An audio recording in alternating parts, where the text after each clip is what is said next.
BJP में नए युग का आगाज, नितिन नबीन की ताजपोशी की तैयारी। इस खबर पर आएंगे और विस्तार से बात करेंगे, लेकिन उससे पहले आइए शुरुआत उन तमाम खबरों के साथ जल्दी से करते हैं जो अलग अलग प्लेटफॉर्म पर ट्रेंड कर रही हैं। वो खबरें इस वक्त आपकी स्क्रीन पर। सबसे पहले बात होगी नितिन नबीन के बारे में। जो अगली खबर है बीएमसी मेयर के चुनाव से जुड़ी हुई है, साथ ही यूएई के राष्ट्रपति के भारत दौरे को लेकर अपडेट आपको देंगे और ईरान की सीधी चेतावनी को लेकर भी हम बात करने वाले हैं।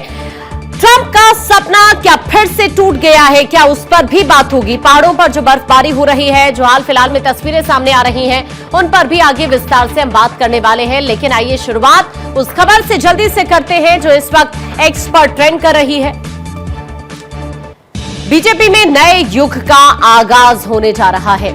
आज दुनिया की सबसे बड़ी राजनीतिक पार्टी मानी जाने वाली भारतीय जनता पार्टी के राष्ट्रीय अध्यक्ष पद की नामांकन प्रक्रिया पूरी होने जा रही है। पार्टी के नए अध्यक्ष के नामांकन को लेकर बीजेपी मुख्यालय में खासा उत्साह और गहमा गहमी देखने के लिए मिल रही है। बीजेपी का दावा है कि सदस्य संख्या के लिहाज से वो दुनिया की सबसे बड़ी पार्टी है और उसके सदस्यों की संख्या कई देशों की कुल आबादी से भी ज्यादा है। ऐसे में पार्टी अध्यक्ष पद का नामांकन कार्यक्रम भी भव्य और पूरी तरह औपचारिकता के साथ आयोजित किया जा रहा है। बीजेपी के नए राष्ट्रीय अध्यक्ष के तौर पर नितिन नबीन का नाम पहले से ही तय माना जा रहा है।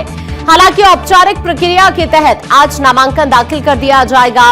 45 वर्षीय नितिन नबीन का राजनीतिक और वैचारिक आधार मजबूत माना जा रहा है।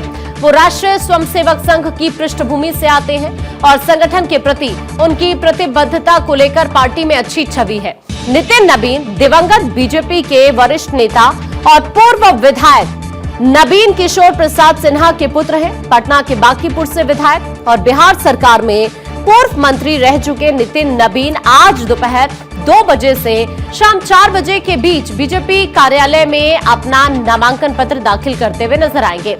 सूत्रों के मुताबिक वो 3 अलग अलग सेट में नामांकन दाखिल कर सकते हैं। पार्टी नेतृत्व, जिसमें प्रधानमंत्री नरेंद्र मोदी और गृह मंत्री अमित शाह शामिल हैं, नितिन नबीन की उम्मीदवारी के समर्थन में एकजुट है, जिससे उनका निर्विरोध चुना जाना लगभग तय माना जा रहा है। लाइमलाइट से दूर रहकर कर्म को ही पूजा मानने वाले नितिन नबीन का राजनीतिक सफर लंबा और प्रभावशाली रहा है। लगातार 5 बार विधायक चुने जा चुके हैं और बिहार सरकार में पीडब्ल्यूडी और नगर विकास मंत्री जैसे अहम पदों पर अपनी जिम्मेदारी निभा चुके हैं। उनके कार्यकाल में बिहार में देश की पहली ब्रिज मेंटेनेंस पॉलिसी लागू की गई। वहीं राज्य में पहली बार डबल डेकर ब्रिज की शुरुआत का श्रेय भी इन्हीं को जाता है। संगठनात्मक मोर्चे पर भी नितिन नबीन का रिकॉर्ड मजबूत रहा है। 26 जनवरी 2011 को लाल चौक पर राष्ट्रीय एकता यात्रा निकालने से लेकर सिक्किम तक अगर आप देखें, प्रभारी रहते हुए पहली बार एनडीए सरकार बनवाने तक उन्होंने संगठन को मजबूती देने में अहम भूमिका निभाई है। इसके अलावा 2024 में छत्तीसगढ़ चुनाव प्रभारी के तौर पर रहते हुए बीजेपी को 11 में से 10 सीट पर जीत दिलाने का श्रेय भी इन्हीं को जाता है। आज इनके नामांकन के साथ ही बीजेपी को अपने 12वें राष्ट्रीय अध्यक्ष के रूप में नितिन नबीन मिलने का रास्ता भी पूरी तरह से साफ हो जाएगा। गौरतलब है कि जेपी नड्डा को जून 2019 में पहले बीजेपी का राष्ट्रीय कार्यकारी अध्यक्ष नियुक्त किया गया था और उसके बाद 20 जनवरी 2020 को वो अमित शाह की जगह पार्टी के राष्ट्रीय अध्यक्ष बन गए थे और उनका चयन भी निर्विरोध यहां पर हुआ था। लेकिन अब जो अगली जिम्मेदारी है वो कुल मिलाकर नितिन नबीन के कंधों पर होगी। आगे बढ़ते हैं, फेसबुक पर आपको लेकर चलते हैं। अब बात होगी बीएमसी के मेयर को लेकर सियासी संग्राम के बारे में। महाराष्ट्र में नगर निकाय चुनाव खत्म होने के बाद अब सभी की नजर देश की सबसे अमीर नगर निगम बीएमसी पर टिक गई है। नतीजे सामने आने के साथ ही ये सवाल तेज हो गया है कि मुंबई का अगला मेयर अब कौन होगा। बीएमसी मेयर पद को लेकर महायुति के भीतर खींचतान खुलकर सामने आ रही है। शिवसेना यूबीटी के नेता बयानबाजी कर रहे हैं। वहीं उप मुख्यमंत्री एकनाथ शिंदे ने मेयर पद को रोटेशनल आधार पर बांटने का दांव चल दिया है। सूत्रों के मुताबिक एकनाथ शिंदे ने बीएमसी में 2.5 साल का फॉर्मूला रखने की मांग की है, यानी 2.5 साल बीजेपी का और 2.5 साल शिवसेना का मेयर। हालांकि बीजेपी इस प्रस्ताव पर फिलहाल सहमत नहीं दिख रही है। बीजेपी का तर्क है कि बीएमसी चुनाव में वो सबसे बड़ी पार्टी बनकर उभरी है और पहली बार उसका मेयर बनने का साफ संकेत है। ऐसे में मेयर पद पर पूरा कार्यकाल बीजेपी के पास ही होना चाहिए। बीएमसी मेयर के नाम पर फैसला जनवरी के आखिर तक लटक सकता है। सूत्रों के अनुसार मेयर पद के आरक्षण की श्रेणी तय करने के लिए लॉटरी प्रक्रिया बहुत इंपॉर्टेंट है।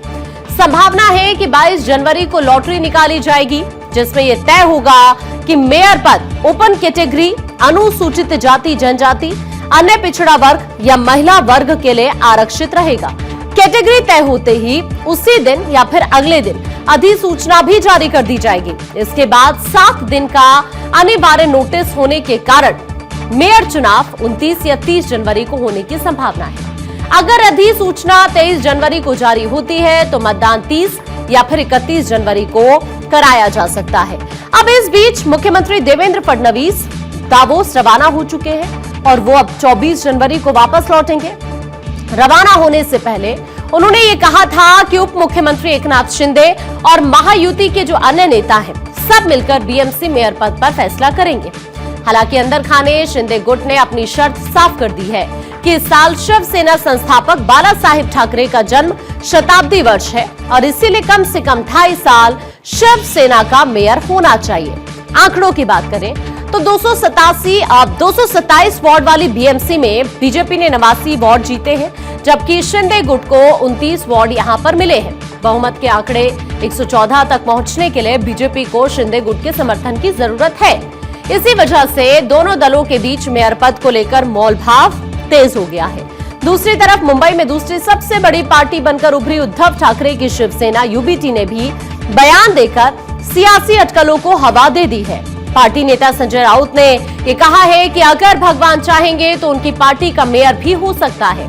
इस पर मुख्यमंत्री देवेंद्र फडणवीस ने तंज किया और कहा कि उन्हें नहीं पता राउत ऊपर वाले भगवान की बात कर रहे थे या उनकी, क्योंकि उन्हें भी देवा भाऊ कहा जाता है। कुल मिलाकर अब सभी की नजर इसी बात पर है कि आखिरकार मेयर कौन चुना जाता है मुंबई का, जो कि देश की सबसे अमीर नगर पालिका